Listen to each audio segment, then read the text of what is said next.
Welcome back. There's a good chance if you heard of the Fyre Festival, you probably haven't heard great things about it. The infamous music festival was supposed to take place back in 2017 in the Bahamas, but ended up being an epic disaster, resulting in founder Billy McFarland being sentenced to 6 years in federal prison. However, he's now back, and along with venture capitalist John Cerasani, bringing the world Fyre Festival 2, which is, and I'm not joking, already selling out. We are joined live by Billy, as well as his partner, John Cerasani, the founder of venture capitalist firm Glencrest Global. Gentlemen, good morning. Thank you for your time. How you doing, guys? Doing so well. Billy, I'm going to start with you. For people who have followed this story, who watched the documentaries, who remember what happened last time, why should they trust that it's all going to go well this time? So it's been an absolute whirlwind of the past week, and I'm just so grateful to have the support to finally share Fyre's vision with the world. And to me, Fyre was always about bringing different people from around the world together through adventure. And I just needed the proper logistics help and the proper advisors to take it there. And I'm grateful to be working with great people like John to finally bring this dream to reality.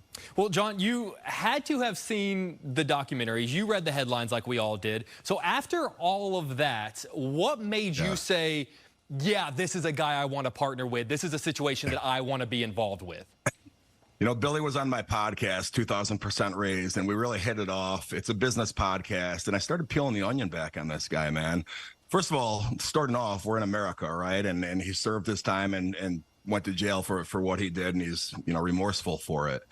But if you really look at what he was doing, he's a visionary. He had this great vision. He just didn't have the right people around him nor the capital to execute it. You know, he had Ja Rule by him. He didn't have a management festival company around him. And now we're in the conversations with some of the biggest in the world to make sure this is executed properly. And I think we've got a winner here, Jake.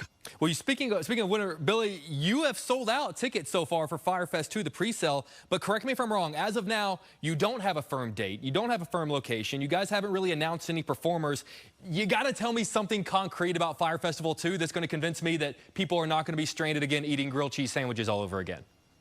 So I think the biggest data for us is that since 2016, Fyre Festival has been mentioned 32 billion times on social media, which makes Fyre by far the most talked about music festival in the world.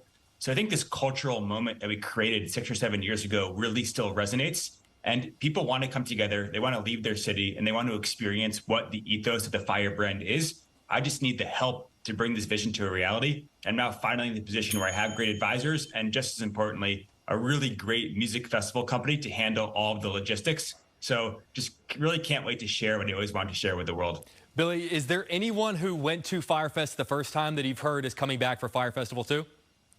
All the time, like literally weekly in New York, I meet someone who went to Fyre 1 and every single person has a great story.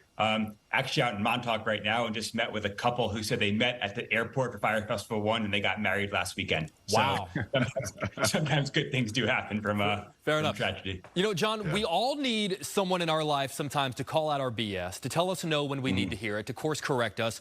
What lessons do you need to make sure that Billy learned from his mistakes last time to make sure that not only do they not happen again, but that this time your name isn't attached to them? Yeah, I hear you, man. And you know, I think it's knowing your strengths versus your weaknesses.